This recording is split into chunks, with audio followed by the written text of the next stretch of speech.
What if you committed the perfect crime? No witnesses, no fingerprints, no DNA. Police search for years and find nothing. The case goes cold, files get buried, families stop hoping, and you walk free. For 10 years, 20 years, 30 years. But then one day something completely unexpected destroys you. Not a detective, not a witness, a floppy disk, a cat, a mic left on in a bathroom. Today we are looking at 5 cold cases that stayed frozen for decades until one shocking twist cracked them wide open. Stay till case number 1 because that one nobody saw coming. Wichita, Kansas, 1974. A family of 4 is found dead inside their home, bound, strangled. No forced entry, no motive, no suspect. Then a letter arrives at a local newspaper. The writer takes credit for the murders. He gives himself a name: BTK, bind, torture, kill. He would be driving down the street and he would see a woman and he would look at her and he would say, "You're next." Over the next 17 years, BTK strikes again and again. 10 victims total. Each time he vanishes completely. He sends taunting letters to police. He loves the attention. He wants to be famous. Then, in 1991, he goes completely silent. No more letters, no more murders. The case goes ice cold for 13 years. Then in 2004, a local newspaper runs a story, BTK, a distant memory. That one headline woke the monster up. Letters start arriving again, packages, victim belongings. BTK was back. Then he does something unbelievable. He writes to police asking one question: can a floppy disk be traced back to a computer? Police run a classified ad in the local newspaper. Rex, it will be okay. The message: no, a floppy disk cannot be traced. You are safe.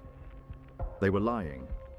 Days later, a purple floppy disk arrives at a local TV station. Forensic investigators dig into the deleted files and find something radar had no idea existed.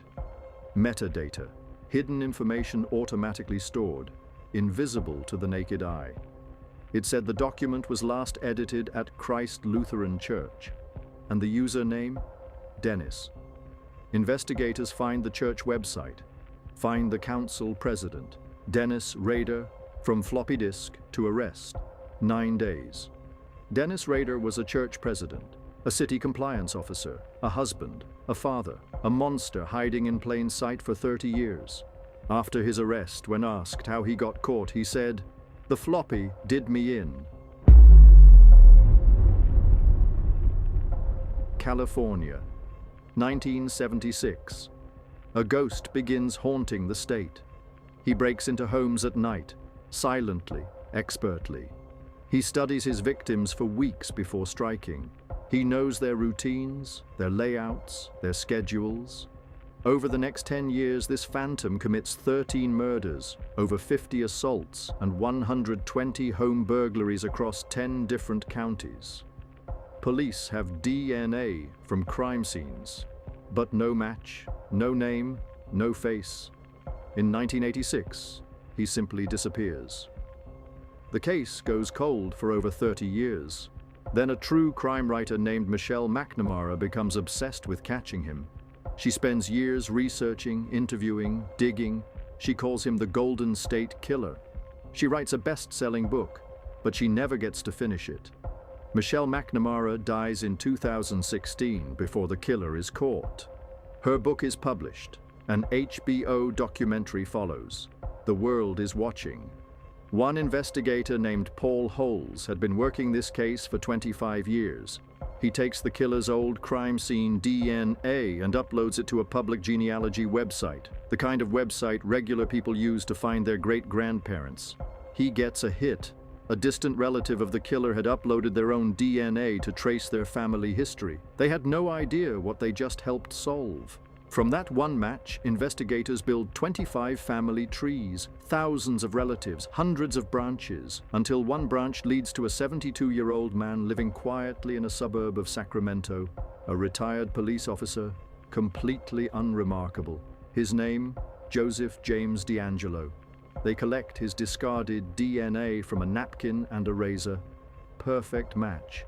We're going to begin tonight in California, where police believe they have solved one of the nation's enduring mysteries. They announced an arrest in the case of the Golden State Killer. DNA evidence led them to one of the country's most notorious serial killers.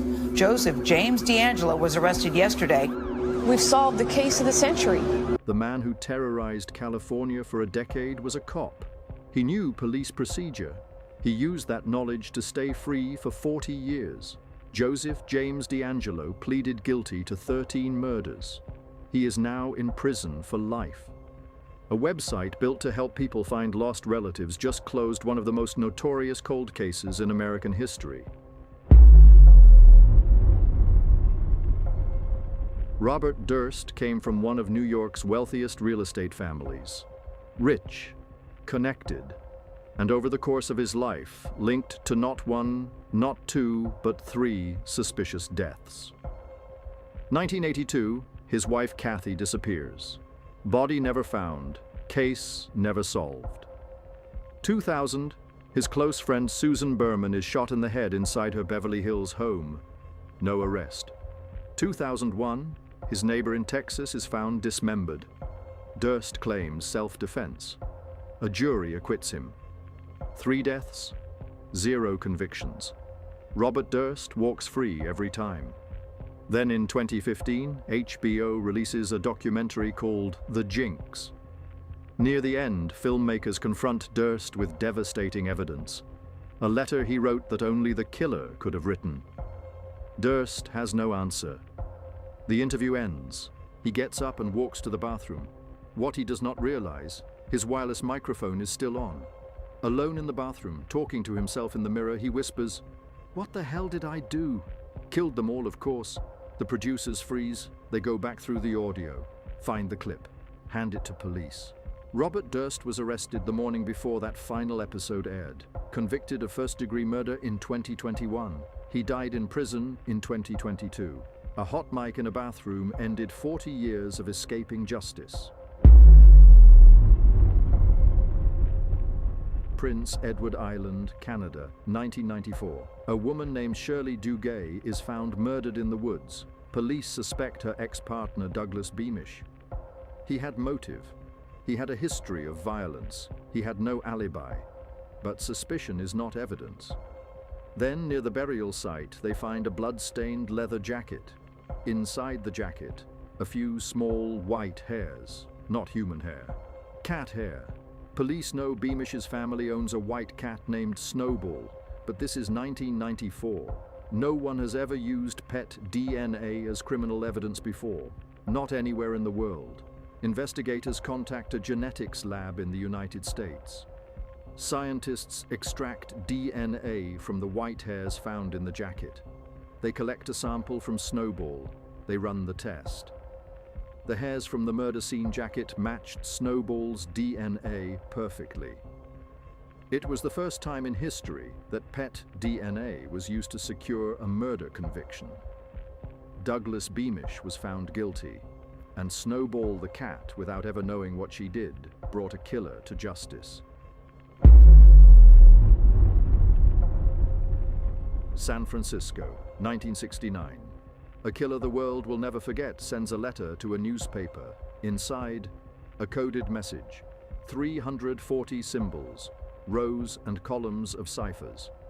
He promises that if police crack the code, they will find his identity inside. The police try, code breakers try, the FBI tries, nobody can crack it. The Zodiac killer, suspected in at least 5 murders, is never identified, never arrested. And the 340-character cipher sits unsolved for 51 years. Then in 2020, a software developer in America, a mathematician in Australia, and a statistician in Belgium decide to tackle it together. Working from their homes, in their spare time, using modern code-breaking software, they crack the cipher after just 3 months of work. What did the message say? The Zodiac wrote that he collected victims because he believed they would become his slaves in the afterlife. He said killing gave him the greatest thrill, and he mocked police, saying he would never give his name even if they cracked the code. The Zodiac killer's identity remains officially unknown to this day. But after 51 years of silence, 3 amateur codebreakers working from home solved what the FBI could not. A floppy disk, a genealogy website, a bathroom microphone, a cat named Snowball, a 51-year-old cipher. None of these were supposed to solve anything. But they did. Because no matter how careful a killer thinks they are, they always leave something behind. And the world keeps getting better at finding it. If this video kept you hooked, hit subscribe. Every week we go deeper into the cases the world forgot. Drop in the comments which case shocked you the most. See you next week.